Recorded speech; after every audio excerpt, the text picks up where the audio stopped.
بسم اللہ الرحمن الرحیم۔ ناظرین السلام علیکم ورحمۃ اللہ۔ معارف القرآن جلد 2۔ ناظرین ایپیسوڈ نمبر ہے 1، وی لاگ نمبر 403 اور پیج ہے 423۔ ہم آپ کے سامنے رکھ رہے ہیں قرآن کریم کا ترجمہ، تشریح، تفسیر اور تلاوت کلام پاک۔ ناظرین اس کتاب کا ٹائٹل ہے معارف القرآن۔ معارف القرآن جلد نمبر 2، سورت آل عمران سے لے کر سورت النساء تک، پارہ نمبر 3 کا رکوع نمبر 9 سے لے کر پارہ نمبر 6 کا رکوع نمبر ہے 4۔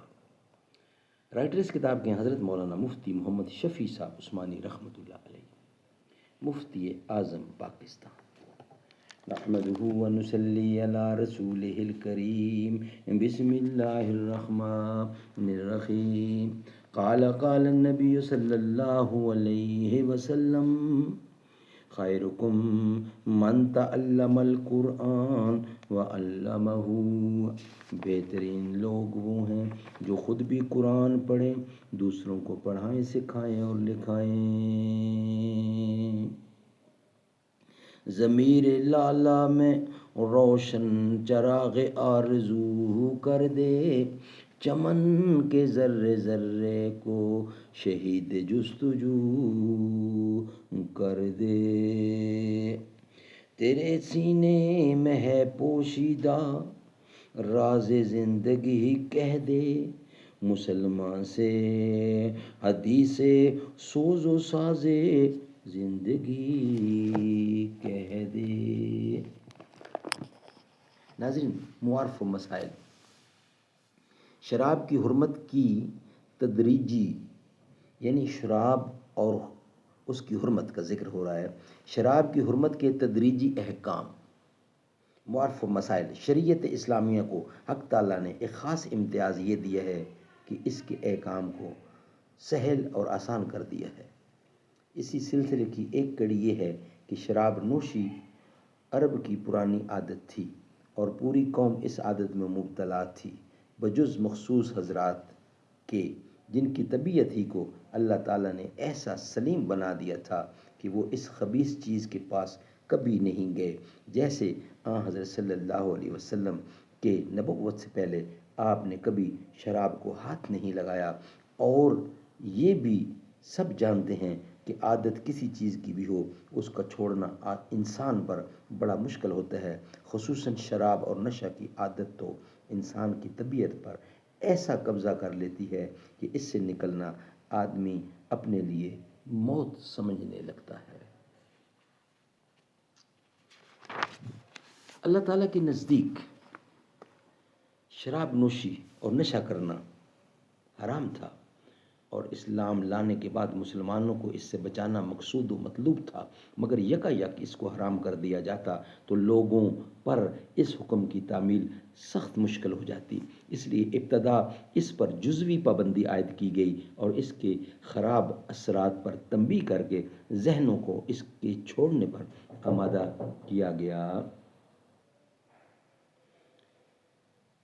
اس کو حرام کر دیا جاتا تو لوگوں پر اس حکم کی تعمیل سخت ہو جاتی، اس لیے ابتداً اس پر جزوی پابندی عائد کی گئی اور اس کے خراب اثرات پر تنبیہ کر کے ذہنوں کو اس کے چھوڑنے پر آمادہ کیا گیا۔ چنانچہ ابتدا اس آیت میں صرف یہ حکم ہوا کہ نشے کی حالت میں نماز کے پاس نہ جاؤ، جس کا حاصل یہ تھا کہ نماز کے وقت نماز کا ادا کرنا تو فرض ہے، اوقات نماز میں شراب استعمال نہ کی جائے، جس سے مسلمانوں نے یہ محسوس کر لیا کہ یہ ایسی خراب چیز ہے جو انسانوں کے لیے نماز سے مانع ہے۔ بہت سے حضرات نے تو اسی وقت اس کی چھوڑنے کا اہتمام کر لیا، اور دوسرے حضرات بھی اس کی خرابی اور برائی کو سوچنے لگے۔ آخر کار سورہ مائدہ کی آیت میں شراب کے ناپاک اور حرام ہونے کا قطعی حکم آ گیا اور ہر حال میں شراب پینا حرام ہو گیا۔ مسئلہ جس طرح نشہ کی حالت میں نماز حرام ہے، بعض مفسرین نے فرمایا ہے کہ جب نیند کا غلبہ ایسا ہو کہ آدمی اپنی زبان پر قابو نہ رکھے تو اس حالت میں بھی نماز پڑھنا درست نہیں ہے، جیسا کہ ایک حدیث میں ارشاد ہے: اگر تم میں سے قال النبی صلی اللہ علیہ وسلم، اگر تم میں سے کسی کو نماز میں اونگ آنے لگے تو اسے کچھ دیر کے لیے سو جانا چاہیے تاکہ نیند کا اثر چلا جائے، ورنہ نیند کی حالت میں وہ سمجھ نہیں سکے گا اور بجائے دعا و استغفار کے اپنے آپ کو گالی دینے لگ جائے گا۔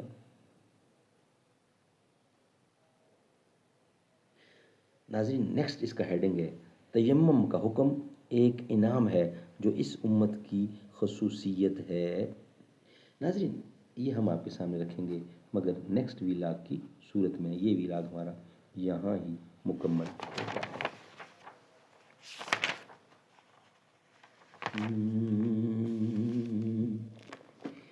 محمد جو رو رو دعا مانگتے ہیں، خدا سے خدا جانے کیا مانگتے ہیں۔